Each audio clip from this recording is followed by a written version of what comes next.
E o pedido de demissão do ex-ministro da Justiça, Sérgio Moro, repercutiu no mercado financeiro. Acompanhe a análise do economista Pedro Paulo Silveira. A sessão do mercado de hoje foi extremamente agitada por conta da demissão do ministro Sérgio Moro. Poucos dias depois da demissão do ministro Mandetta da Saúde, essa nova demissão colocou em questão a capacidade do governo em gerenciar todos os desafios políticos e econômicos que nós já temos, que o Brasil já tem, por conta da crise da pandemia do Covid-19 e agora por conta da instabilidade política. Evidentemente o mercado passou a pensar, a refletir muito sobre a estabilidade política do governo. Isso se refletiu nos preços. A Bolsa chegou a cair mais ou menos no horário do almoço, perto do limite de queda de 10% no mercado futuro. Ela encerrou com uma queda um pouco menor, ao redor de 5,5%, mas o dólar subiu forte. Foi um dia extremamente volátil que refletiu, portanto, o enorme impacto da demissão do ministro Sérgio Moro.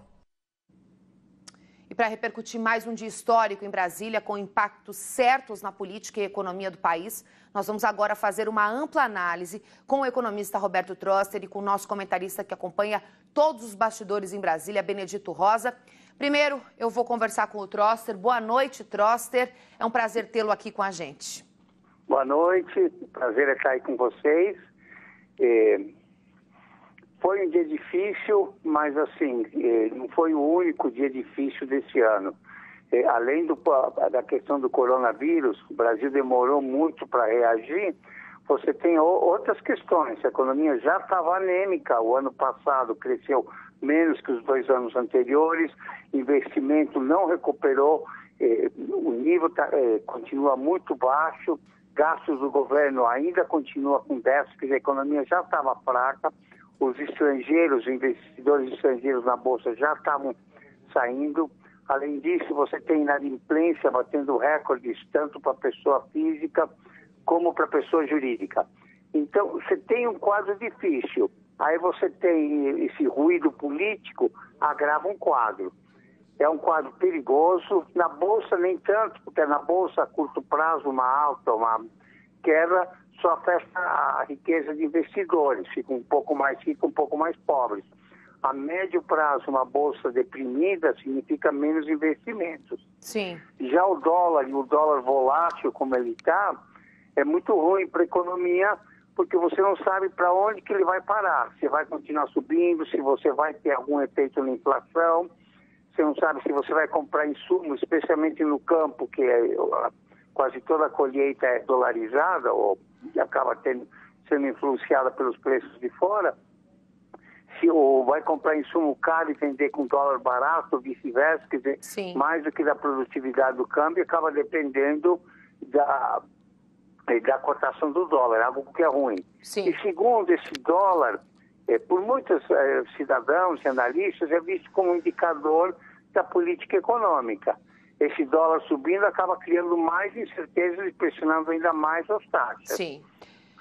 O que se deveria fazer é mudar a política cambial. Quer dizer, essa política cambial de só usar mercados futuros, Sim. temos reservas economizadas para quê? Se não estamos usando elas como poderíamos. Troster, eu vou te pedir daqui a pouco para você falar que medidas que seriam essas, né, para tentar dar mais qualidade à política econômica e baixar o dólar. Mas antes eu quero perguntar para o Benedito. O dia foi muito tenso aí em Brasília, Benedito. Você acompanha tudo, mesmo de casa, você tem contatos, bastidores.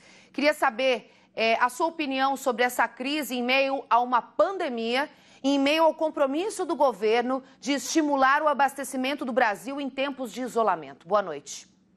Boa noite, Sueli, boa noite, Troster, boa noite a todos que nos acompanham no Jornal Notícias. Sueli, hoje tinha tudo para ser chamado de sexta-feira 13, não? Nós já, como você disse há pouco, nós já temos e estamos tentando ultrapassar os problemas decorrentes da pandemia do Covid-19.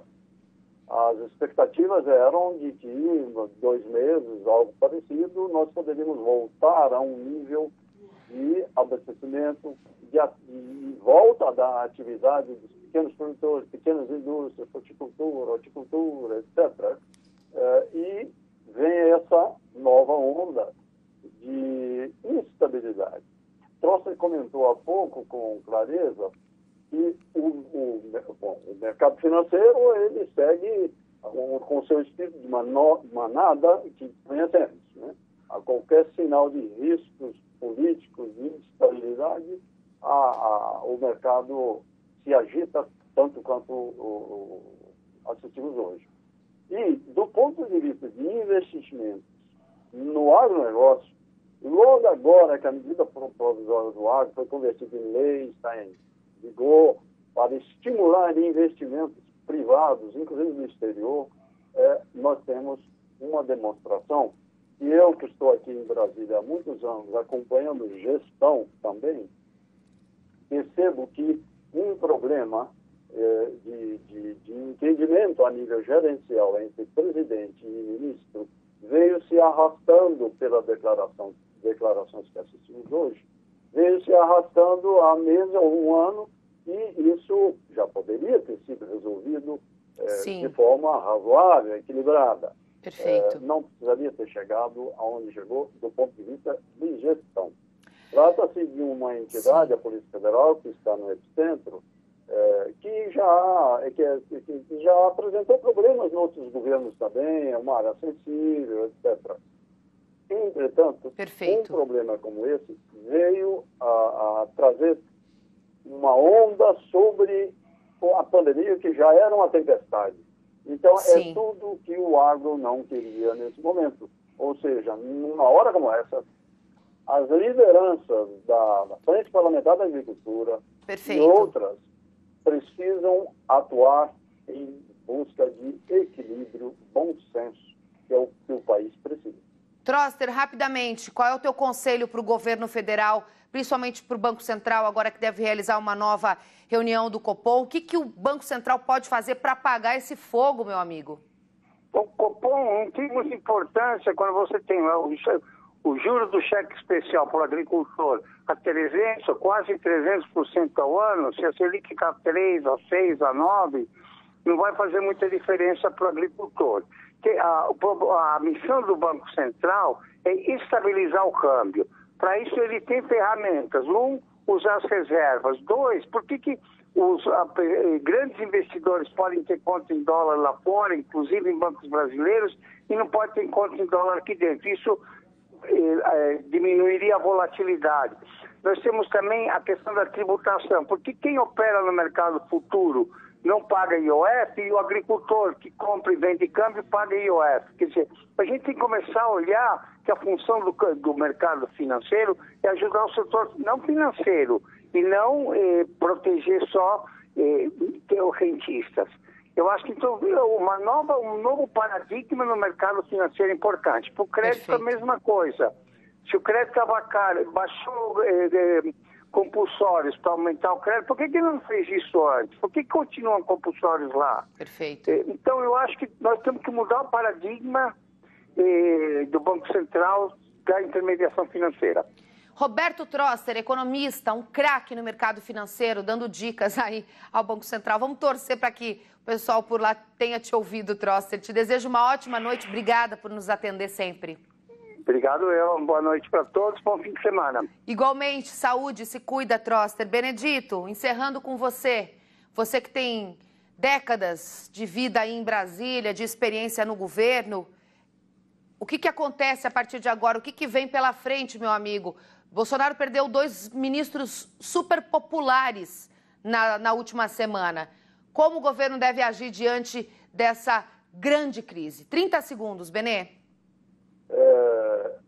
A primeira providência é passar para a sociedade, para o país, para o mercado, o sentimento de que o governo vai continuar na mesma direção que vinha antes. Nós estamos com problemas, é verdade, mas é preciso passar para, isso eu assisti muitas vezes, ao sentimento de que a situação está sob controle e que vamos seguir em frente, e com equilíbrio e com ponderação.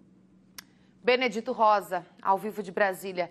Benê, obrigada pela sua contribuição, te desejo um ótimo fim de semana. A gente se encontra aqui segunda-feira, terça-feira, estaremos juntos. Obrigada. Boa noite a todos. Boa noite.